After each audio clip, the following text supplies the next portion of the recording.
এই ভিডিওতে আমি আপনাদের একটা টু ফ্যাক্টর বাইপাস করে দেখাবো। অনেকে দেখা যায় টু ফ্যাক্টরের কোডের জন্য লগইন হতে পারেন না, বা টু ফ্যাক্টরের কোড আসে না, বা নানান ধরনের ঝামেলা থাকে, টু ফ্যাক্টরের কারণে কিন্তু লগইন হতে পারেন না। তারা চাইলে এই ভিডিওর মাধ্যমে ইজিভাবে নিজেরা টু ফ্যাক্টর অফ করতে পারবেন। তো কীভাবে করবেন চলুন দেখিয়ে দিই। এই জন্য আপনারা এই যে সার্চ বারে ফেসবুক লিখবেন, এরপর সার্চ বারে ফেসবুকে চলে আসবে। এই জায়গায় আপনারা আপনাদের ফেসবুকটা লগইন করে নেবেন। তো আমার ফেসবুকের আমি নাম্বার পাসওয়ার্ড দিয়ে লগইন করে নিলাম।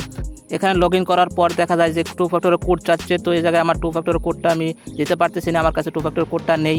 তো আমার নাম্বার হারিয়ে গেছে বা অন্য কোনো উপায় আমি পাচ্ছি না, এর জন্য আমি অ্যাকাউন্ট রিকভারিতে চাপ দিলাম। এরপর এই জায়গা থেকে যে সাবমিট এনআইডি এই জায়গায় চাপ দিয়ে দেবো। এই জায়গায় অবশ্যই আপনার ডেস্কটপ মোড অফ করে নেবেন, তাহলে আপনারা নিজেরাই সেলফি ভিডিও সাবমিট করে কিন্তু আনলক করতে পারবেন। ঠিক আছে, তো আমি নেক্সটে চাপ দিব। এরপর এই জায়গায় একটা নতুন ইমেল অ্যাড্রেস বসিয়ে দেবো।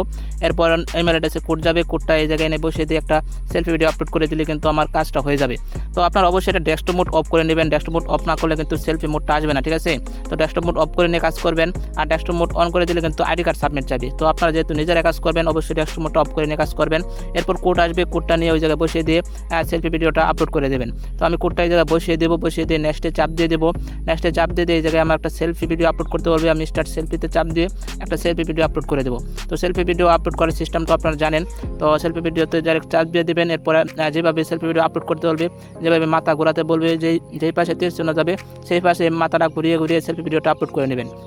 তো দেখতে পাচ্ছেন ডানে বামে তীর চিহ্ন দেখাবে, এইভাবে আপনারা উপরে নিচে ঘুরিয়ে ঘুরিয়ে সেলফি ভিডিওটা আপলোড করে নিয়ে কাজটা করে নেবেন। তাহলে আপনারা নিজেরাই কিন্তু আপনাদের যে টু ফ্যাক্টর বাইপাসটা কিন্তু করে নিতে পারবেন। আর যারা নিজেরা পারেন না তারা চাইলে আমার সাথে যোগাযোগ করতে পারেন, আমি আপনাদের কাজটা করে দেবো। ঠিক আছে, তো আপনারা জাস্ট সাবমিটে চাপ দিয়ে দিবেন। আর যদি ফটো না ভালো হয় তাহলে রিটেকে আবার একটা ফটো তুলে নেবেন। ঠিক আছে, তো আমি সাবমিটে চাপ দিয়ে দিলাম। সাবমিটে চাপ দেওয়ার পর এটা কিছুক্ষণের ভিতর কিন্তু আপলোড হয়ে যাবে। আপলোড হয়ে যাওয়ার পর কিন্তু সেলফিটা কিন্তু ফেসবুক রিভিউ করবে। রিভিউ করার পর কিন্তু আমাকে আনলক লিঙ্ক দিয়ে কিন্তু দিয়ে দিবে। তো এটা সাবমিট হচ্ছে, সাবমিট হতে কিছুক্ষণ সময় লাগবে অবশ্যই। তো সাবমিট হয়ে গেছে, এখন আমি রিভিউর জন্য অপেক্ষা করি। তো রিভিউটা কিন্তু আমার চলে আসছে, এই দেখতে পাচ্ছেন রিভিউ চলে আসছে। কিছুক্ষণ লেট হয়েছে, সমস্যা নেই, পজিটিভ রিভিউ আসছে, নো প্রবলেম। তো আমি জাস্ট আমার আনলক লিঙ্কটা কপি করবো উপর থেকে। এই যে আনলক অ্যাকাউন্ট এই জায়গায় চাপ দিয়ে দিয়ে আমি যে ব্রাউজার দিয়ে সাবমিটটা দিচ্ছি সেই ব্রাউজারে চলে যাব। সেই ব্রাউজারে এই লিঙ্কটা জাস্ট পেস্ট করে দিয়ে সার্চ করে দিলে কিন্তু আমার টু ফ্যাক্টর কিন্তু বাইপাস হয়ে যাবে। তো আমার লিঙ্কটা এই জায়গায় আমি জাস্ট পেস্ট করে দেবো, পেস্ট করে দিয়ে জাস্ট সার্চ করে দেবো। সার্চ করার সাথে সাথে দেখতে পারবেন কিন্তু আমার কিন্তু টু ফ্যাক্টরটা বাইপাস হয়ে যাবে। তো এরপর আপনারা জাস্ট এই যে সেভ ব্রাউজার করে দেবেন, কন্টিনিউ চাপ দিয়ে দিবেন। কন্টিনিউ চাপ দেওয়ার পর এই যে স্টেপগুলো আসবে এগুলো আমার মতো করবেন। এই জায়গায় নোয়ে চাপ দিয়ে দিবেন।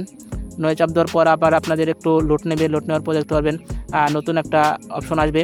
তো এই জায়গায় দেখতে পারবেন টার্ন অফ করার অপশন আসছে। তো আপনার এই জায়গা থেকে আপনার টু ফ্যাক্টরটা অফ করে নেন, তাহলেই হয়ে যাবে, আপনাদের টু ফ্যাক্টরটা অফ হয়ে যাবে। তো টু ফ্যাক্টরটা অফ হয়ে গেলে আপনারা কিন্তু আপনাদের ফেসবুক অ্যাকাউন্টটা কিন্তু লগ ইন হয়ে যাবেন। ঠিক আছে, তো আপনারা ওকে চাপ দিয়ে দেবেন। এই জায়গায় আপনারা ওকে চাপ দেওয়ার সাথে সাথে কিন্তু আপনাদের টু ফ্যাক্টরটা একদম পুরোদম অফ হয়ে যাবে। তো এইটুকুই আপনাদের কাজ, আর কোনো কাজ নেই। আপনারা এখন ডাইরেক্ট লগ ইন হতে পারেন। আপনারা একটা ব্যাকে চাপ দিতে পারেন, গ্যাস স্টার্টে চাপ দিতে পারেন। তো আমি গ্যাস স্টার্টে চাপ দিলাম। গ্যাস স্টার্টে চাপ দেওয়ার পর আপনারা একটু ওয়েট করবেন, দেখতে পারবেন গ্যাস স্টার্টটা কমপ্লিট হয়ে যাবে। তো গ্যাস স্টার্টটা কমপ্লিট হয়ে যাওয়ার পর আপনারা ডাইরেক্ট আপনাদের ফেসবুক অ্যাকাউন্ট কিন্তু লগ ইন হয়ে যাবেন। আর যাদের ফেসবুক অ্যাকাউন্ট লকে পরে টু ফ্যাক্টর রয়েছে তারা অন্য উপায়ে কাজ করতে হবে। তো এই নিয়ে আমি পরে ভিডিও দেবো। তো আপনার ব্যাকে চাপ দিয়ে দেবেন, ব্যাকে চাপ দিয়ে দিলেই হবে। তার আসলে আবার কিপ ইউর অ্যাকাউন্ট সিকিউর চলে যাবে। আপনার ব্যাকে চাপ দিয়ে দেন। তো আমি ব্যাকে চাপ দিয়ে দিচ্ছি, এখন আমার কিন্তু টু ফ্যাক্টরটা অফ হয়ে গেছে। আপনারা চাইলে এভাবে খুব সহজে আপনাদের ফেসবুক অ্যাকাউন্টগুলো নিজেরাই কিন্তু টু ফ্যাক্টরগুলো অফ করে নিতে পারবেন এই ভিডিওটা দেখে। আশা করি আপনাদের ভিডিওটা ভালো লাগছে, ভালো লাগলে পাশে থাকবেন। দেখা হবে নতুন কোনো ভিডিওতে।